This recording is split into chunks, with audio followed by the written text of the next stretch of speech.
"What's your name?" a person asked curiously, and the response came with a tranquil but assertive voice. "Well, my name is Jim, but most people call me Jim." It was a line that to the naked eye appeared dull and even mundane. But when put into the madness and brilliance of Blazing Saddles, it had the strange heft of absurdity that characterized the movie. Blazing Saddles is 3 words: dare to defy rules. Released in 1974, it wasn't merely another comedy that made people laugh. It was a box office explosion and cultural earthquake that transformed what comedy could do. The movie was bold, courageous, and irreverently satirical, testing every limit of taste, politics, and artistic freedom. Few might have guessed the effect it would have, and fewer still really knew the madness and intrigue that existed behind the camera. With all its slick sententiousness on screen, production of Blazing Saddles was less than smooth. Hair-raising incidents teetered on the brink of bringing production crashing down before it had even begun. Jarring surprises from Mel Brooks regularly took risks to the extreme, and unanticipated meddling by Gene Wilder saved the movie more than once.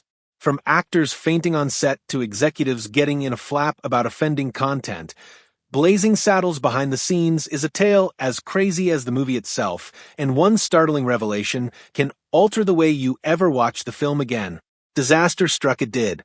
Even before Gene Wilder stepped foot into the role that would make him legendary, the production was hit with a horrendous incident that could have derailed everything before even the first camera click. The Waco Kid role had initially been offered to Gig Young, who was a Hollywood veteran and Academy Award winner. In theory, he was ideal for the part, a man with the gravitas, reputation, and weathered looks of a veteran gunslinger whose tired history belonged on the character like a glove. But no sooner had the cameras rolled than calamity. On the first day of shooting, Young burst out in a cold sweat, his speech stumbling in a way that bewildered the crew. Initially, everyone believed it was a part of his act, maybe an artistic interpretation of the character. But soon enough, the truth came out. Gig Young was experiencing bad alcohol withdrawal. By mid-morning, he fell down. The camera stopped rolling, production stopped, and panic erupted on the set. Mel Brooks and his team did not have time for readings and negotiations. The film, controversial and delicate as it already was, could not afford to waste time. Brooks had no choice. He grabbed the phone and called Gene Wilder. The phone call was brief, just a few words, but it would become memorable in the history of film. Wilder didn't inquire about the character, the screenplay, or the pay. He just said, "I will come." In less than a day, Wilder was on location.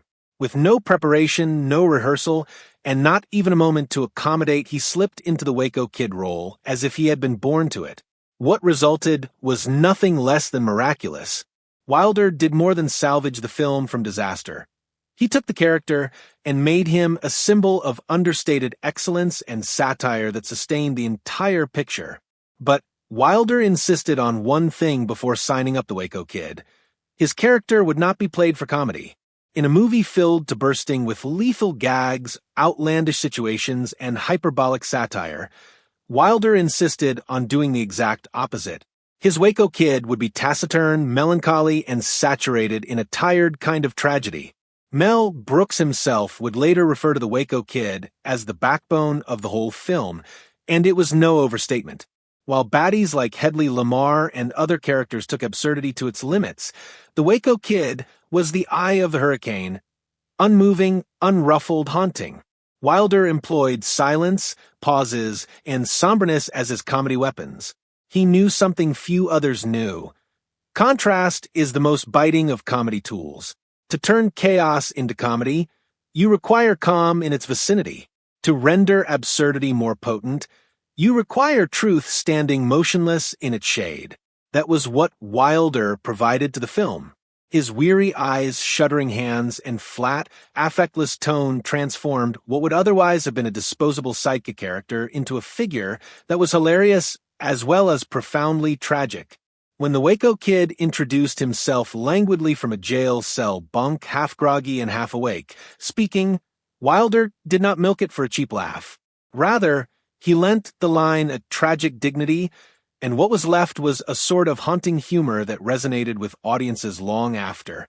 It was a gamble of risk. Normally, a retiring type would disappear in the din of more boisterous performances, but Wilder's skill at timing and emotional accuracy made the opposite happen. Despite the odds, the Waco Kid turned into one of the most hilarious moments of the movie. Behind this character, though, was an actor with more than mere comic timing. He bore the heart of the film. Waco Kid was not merely a drunk comedian. He was a fallen legend, the fastest gun in the West, now drained by booze, isolation, and the weight of violence. Wilder added subtlety to the role with gestures that suggested trauma, shaking hands, deep sighs, a smirk that struggled to conceal sorrow. When he acknowledged having once been the quickest draw, his voice was devoid of pride. Rather, it was a confessional, a gut-wrenching reminder of a life that had shattered him. Why did Wilder go this route? Because he knew the funniest characters are typically the ones who hurt the most. That hidden sorrow made the humor more biting, the satire more profound, and the audience's laughter more squirm-inducing. In an era when comedy was based on over-the-top acting and volume, Wilder demonstrated that silence was an equal force. His philosophy was straightforward: don't beg for laughter. Reveal the truth, and the public will laugh. But even while Wilder grounded the film, production behind the scenes hung suspended in mid-collapse at all times. Warner Brothers, the studio financing the film, was intensely uncomfortable with its subject matter. The biting satire of racism, politics, and Hollywood itself caused immediate alarm. Executives insisted on cuts of lines, removals of slurs, and tempering of incendiary scenes. They threatened to close down the production unless edited. But Wilder refused to budge, along with Mel Brooks. Although he was neither producer nor director, he leveraged his reputation and his clout in order to defend Brooks' vision. Never, he said to the executives when they insisted on cuts. Comedy, in his view, needed to be edgy, even rude, if it was to tell the truth. Without its gritty bite, the film would be nothing more than a shallow gag reel. His quiet rebellion emboldened Brooks and withstood the pressure to keep the film's uncompromising spirit intact. Wilder didn't think laughter was only to comfort. It was a tool to reveal the hypocrisies of society, from racism to Hollywood's own corruption. Without Wilder, the film might have been defanged, but thanks to him, it kept the power that made it indelible. The studio wars weren't the only mayhem. On set, the vibe was so ridiculous that shooting frequently fell apart, not from disagreements or blunders, but from being unable to stop laughing. Wilder's flat delivery and well-placed lines were so devastatingly funny that the crew collapsed into laughter so frequently that shooting had to be interrupted. Once, it became so overwhelming that Mel Brooks had to abandon the set just so the sound wouldn't carry over into the sound recording. Finally, Brooks came up with a strange, yet ingenious solution. He distributed handkerchiefs to the crew. Whenever a person felt he was going to explode with laughter, he would have to ram a handkerchief into his mouth. When Brooks saw lots of white cloths quivering, the scene was gold. One classic moment was when the Waco Kid explained to Bart, "You have to remember that they are just simple farmers, people of the land, the common clay of the New West. You know, morons."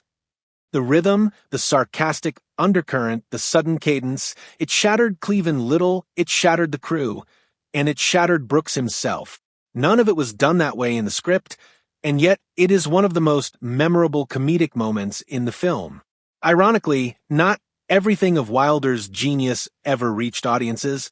Scenes probing the Waco Kid's anguish, his history, and the richness of his personality were trimmed in order to maintain the pace of the film. Were they included, the film would have had an even deeper emotional resonance, but at the expense of its relentless energy.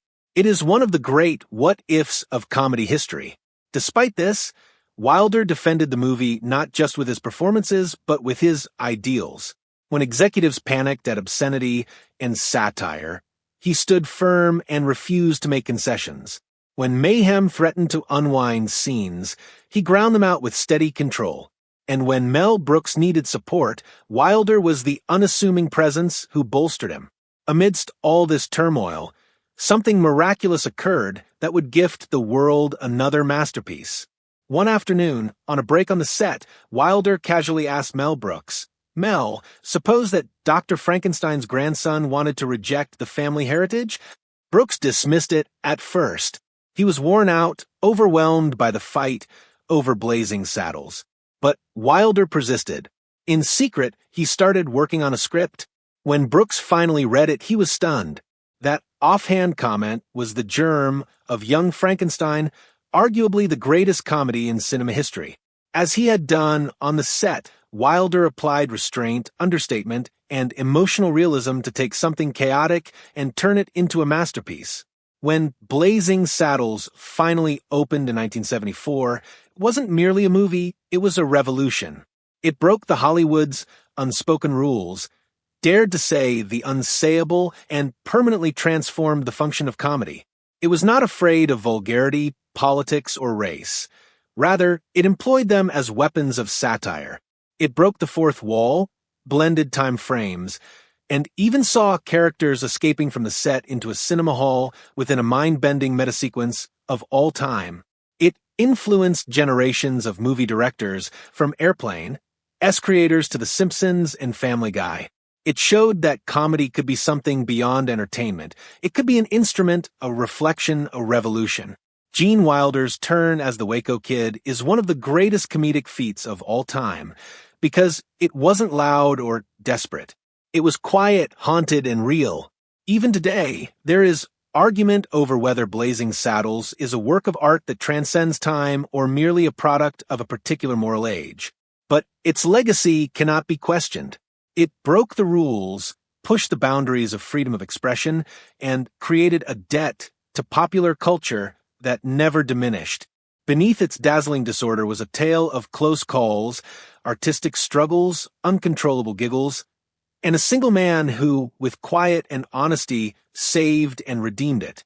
And the next time you watch Blazing Saddles and hear that soft opening line, "My name is Jim, but most people call me Jim," keep in mind that beneath those humble words is a tale of failure and salvation, of uprising and imagination, of a movie that took the courage to defy every convention, and of an actor who infused it with life.